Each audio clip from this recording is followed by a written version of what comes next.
एक और आपसे मैं बात पूछ लूँ, जब ये फ़ंड रेजिंग वगैरह होती थी तो मेरे पास किसी ने मुझे लिख के डिटेल भेजी है, मैं आपसे उसका एज इट इज़ जवाब पूछूंगा कि दुबई में या यूएई में इमरान चौधरी नामी कोई कारोबारी शख्सियत थे, वहाँ फ़ंड रेजिंग के जो फंक्शन होते थे वहाँ आपकी मौजूदगी में, अकबर एस बाबर की मौजूदगी में इमरान खान भी जाते थे और कोई इस्टबलिशमेंट की शख्सियत भी थी जिनकी मौजूदगी में मुबारक नयान से इंटरेक्शन भी करवाया गया।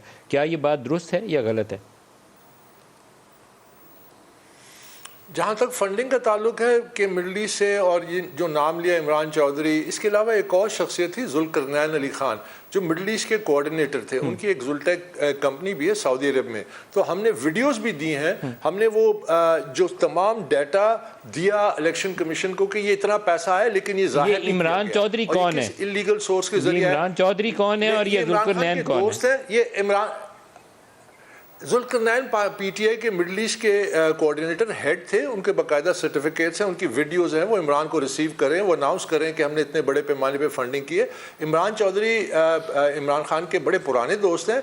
मैं आज तक किसी फंड रेजिंग इवेंट में दुबई में मैं इमरान खान के साथ कभी भी नहीं गया, कभी भी मैं ऐसी किसी तकरीब में शामिल नहीं था। क्या ये जो फंड रेजिंग के इवेंट थे, क्या इसमें कोई इंडियन बिजनेसमैन भी मौजूद होते थे? देखिए, एविडेंस तो है ना इसमें कि पैसा है इमरान चौधरी के ज़रिए फिर यहाँ पे आता था।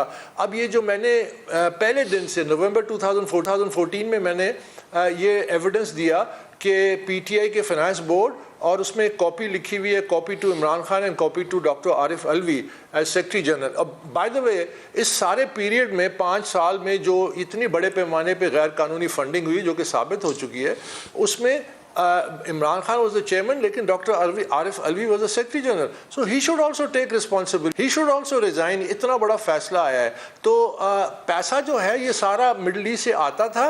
एम्प्लॉइज़ का मैंने उस वक्त जिक्र किया कि इन एम्प्लॉइज़ में ज़्यादातर पैसा जो मिडल ईस्ट से आया और मुल्कों से आया, जो मिडल ईस्ट कॉन्ड्यूट बना, ये वो उनके अकाउंट्स में आया। तो हमें स्क्रूटनी कमेटी ने चूँकि ताउन नहीं किया, हम 4 साल इस पे इशू को उठाते रहे।